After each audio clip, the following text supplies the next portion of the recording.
नमस्कार प्रिय दर्शकों, आप सभी का एक बार फिर से स्वागत है हमारे YouTube चैनल प्राचीन ज्ञान सागर में। मित्रों, इस संसार में जन्म लेने वाले जीव को इस संसार को छोड़कर जाना ही पड़ता है। मृत्यु एक ऐसा अटल सत्य है जिसका सामना हर एक जीव को करना पड़ता है। मृत्यु से कोई भी जीत नहीं सकता, लेकिन कोई मनुष्य जीवन में जन्म लेकर अच्छे कर्म करता है तो उसे निश्चित ही मोक्ष की प्राप्ति हो जाती है। उसे फिर से इस संसार में जन्म लेना नहीं पड़ता। जो मनुष्य इस संसार के मोह माया में पड़ जाता है वह बार बार मृत्यु लोक पर जन्म लेता रहता है।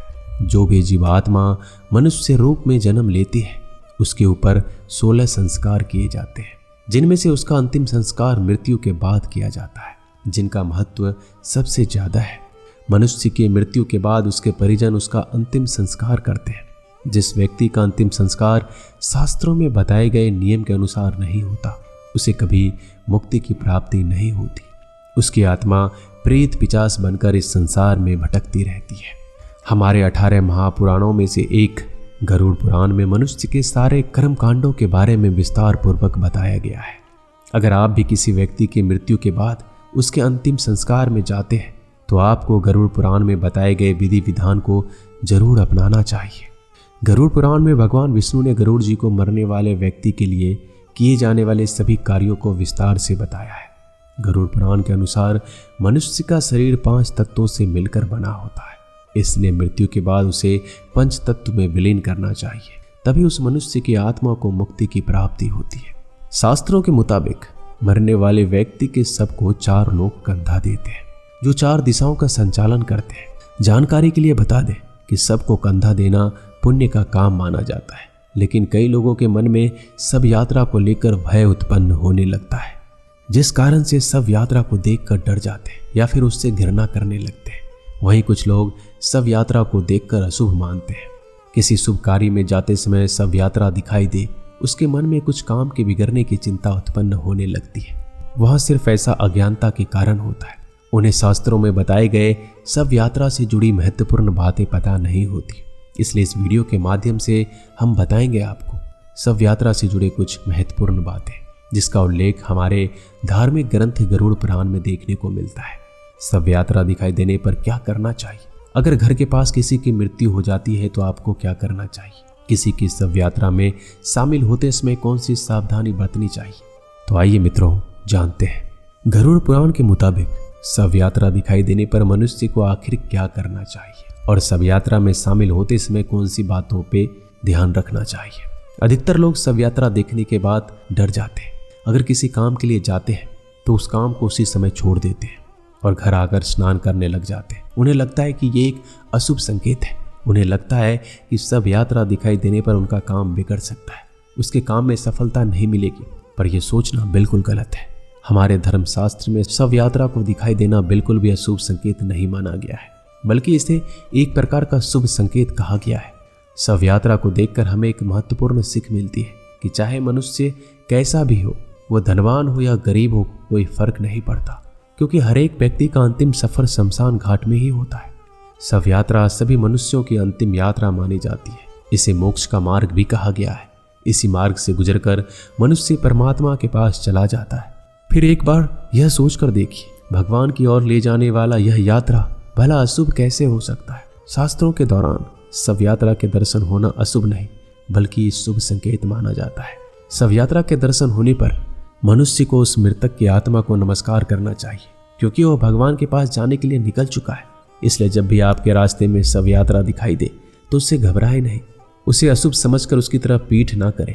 आपको उस समय परमात्मा को ध्यान करते हुए मरने वाला की आत्मा की शांति के लिए प्रार्थना करनी है और राम के नाम का जप करना चाहिए। शास्त्रों के मुताबिक अगर आप किसी काम के लिए जा रहे हैं और रास्ते में आपको सब यात्रा दिखाई दे तो समझिए कि आपको उस कार्य में सफलता मिलने वाली है। ये एक शुभ संकेत है। शास्त्रों में ये बताया गया है कि सब यात्रा दिखाई देने पर कभी भी उत्पाद नहीं करना चाहिए। कुछ लोग ऐसे होते हैं जो सब यात्रा देखने के बाद हंसी मजाक करने लगते हैं, जो कि गलत माना गया है। चाहे मरने वाला व्यक्ति आपका शत्रु ही क्यों ना हो, आपको किसी की भी मृत्यु पर खुश नहीं होना चाहिए। हमारे शास्त्रों में यह भी उल्लेख है कि मृत्यु के बाद व्यक्ति ना तो आपका मित्र होता है ना ही आपका शत्रु। अगर रास्ते में सब यात्रा दिखाई दे और आपकी नज़रों से वह यात्रा जब तक दूर ना चली जाए आपको मौन रहना चाहिए। और जो भी आप कार्य कर रहे हो उसे छोड़कर कुछ मिनट के लिए उस आत्मा की शांति के लिए आपको प्रार्थना करनी चाहिए। शव यात्रा आपके नज़दीक होने पर आपको भोजन भी नहीं करनी चाहिए। जब भी आपके पास से कोई शव यात्रा गुजरे तो आपको मौन धारण करके परमात्मा को याद करते हुए उस आत्मा की मुक्ति के लिए प्रार्थना करना चाहिए। फिर से आप अपने कार्य में लग जाएं। अगर किसी सुहागन महिला यानी पति से पहले किसी पत्नी की मृत्यु होती है तो आपको उस समय उस स्त्री की शव यात्रा में सिंदूर गिराना चाहिए। शास्त्रों में उल्लेख है, जिस स्त्री की मृत्यु पति से पहले होती है उसे मोक्ष की प्राप्ति होती है। जिस स्त्री को उसका पति कंधा देता है उसको कभी अधोगति नहीं होती। और हर सुहागन स्त्री यही चाहती है कि उसकी मृत्यु उसके पति से पहले हो, जिससे वह एक सुहागिन की तरह श्रृंगार करके अपनी अंतिम यात्रा कर सके। आपको बता दें, किसी भी सुहागन स्त्री की शव यात्रा दिखाई देना बहुत ही शुभ संकेत माना जाता है। अगर आपको कहीं भी किसी सुहागन स्त्री की शव यात्रा दिखाई दे तो आप थोड़ा सा सिंदूर गिरा दें और उनकी आत्मा की शांति के लिए भगवान से प्रार्थना करें। इससे आपको सौभाग्य की प्राप्ति होती है। अगर कोई शव यात्रा आपके घर के नज़दीक होकर गुजरती है तो आपको शव यात्रा पे थोड़े से फूल जरूर डालने चाहिए। यह यात्रा ईश्वर के पास जाने की यात्रा होती है। अगर आप चाहते हैं कि आपकी कोई मनोकामना ईश्वर तक पहुँचे और वो मनोकामना जल्दी पूरा हो तो आपको शव यात्रा पर थोड़े से फूल डालकर राम का नाम लेना चाहिए और आत्मा की मुक्ति के लिए प्रार्थना करनी चाहिए। शास्त्रों में स्पष्टता से उल्लेख मिलता है कि जो भी व्यक्ति शव यात्रा में राम का नाम लेता है उसे मोक्ष की प्राप्ति होती है। ऐसे व्यक्ति को भगवान के चरणों में जगह मिल जाती है। गरुड़ पुराण के मुताबिक किसी भी व्यक्ति को शव यात्रा में शामिल होना पुण्य का काम बताया गया है। शायद इस बात को बहुत कम लोग ही जानते हैं कि जो भी व्यक्ति किसी की अंतिम शव यात्रा में शामिल होता है यह उसके पुण्य कर्मों में जुड़ जाता है। किसी मरने वाले व्यक्ति के शव को कंधा देना अच्छा काम होता है। एक शव को उसकी आखिरी मंजिल तक पहुंचाना पुण्य का काम बताया गया है। लेकिन शव यात्रा में शामिल होते समय और किसी मृत व्यक्ति के शव को कंधा देते समय शास्त्रों में कुछ बताए गए नियमों का पालन करना भी जरूरी है, अन्यथा व्यक्ति को इसके अशुभ परिणाम मिल सकते हैं। जन्म से लेकर मृत्यु तक किए जाने वाले सभी संस्कार शास्त्रों में बताए गए हैं। नियमों के अनुसार वही करने चाहिए, तभी उसको शुभ फल की प्राप्ति होती है। दोस्तों, आज का वीडियो यही समाप्त होता है। मैं आशा करता हूँ कि आपने वीडियो से बहुत सारी सीख ली होगी। मिलते हैं एक नए ज्ञानवर्धक वीडियो के साथ। धन्यवाद।